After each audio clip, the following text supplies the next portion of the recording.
बर्फ जैसी ठंडी हवा उस रात साध्वी गांव की वीरान गलियों से गुजर रही थी।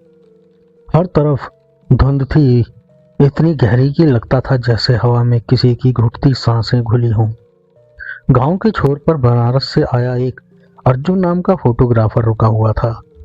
उसे इस गांव के बारे में बस इतना पता था कि यहाँ की औरतों के चेहरों का फोटो नहीं लेते, क्योंकि कहते हैं हर औरत की आंखों में एक कल्पशाचनी बसती है।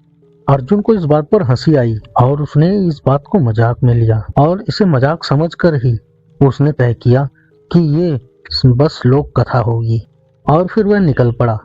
लेकिन जैसे ही उसने कैमरे की फ्लैश ऑन की, तभी उसे दिखाई दिया किसी की परछाई दीवार पर उभरी।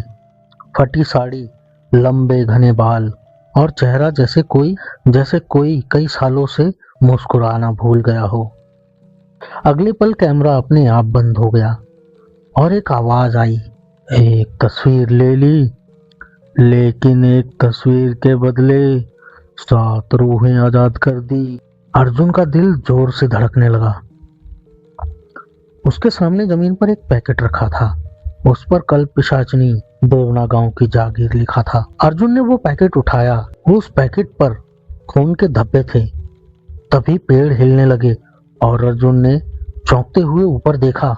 वहां हिलते पेड़ों के साथ कुछ आवाज गूंजी, पर वह पक्षियों की नहीं थी, वह किसी औरत की आवाज थी।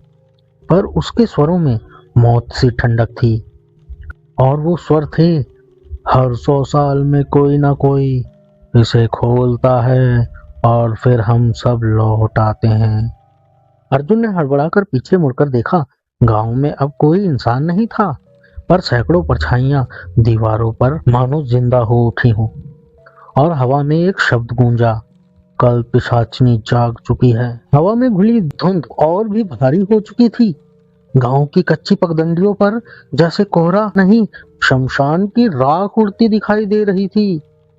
अर्जुन ने पैकेट को दोनों हाथों से पकड़ा हुआ था, पर उस पर उभरा हुआ पुराना घिसा हुआ शब्द साफ दिखाई दे रहा था, कल पिशाचनी पैक खोलने वाला 7 जन्मों तक श्रापित होगा।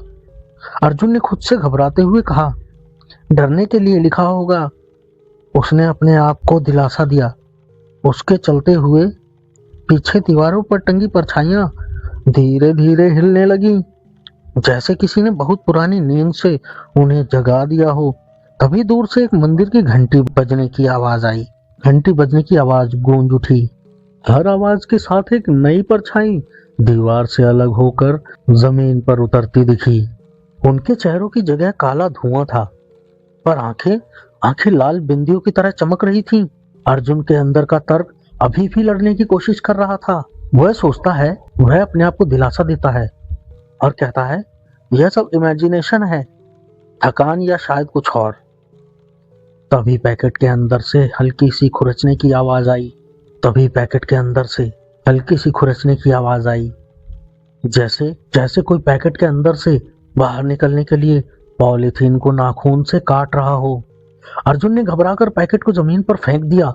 उसकी सांसें तेज हो गई, दिल जोरों से धड़कने लगा। उसने चिल्लाकर कहा, कौन है वहां? ये मजाक है तो अभी बंद कर दो।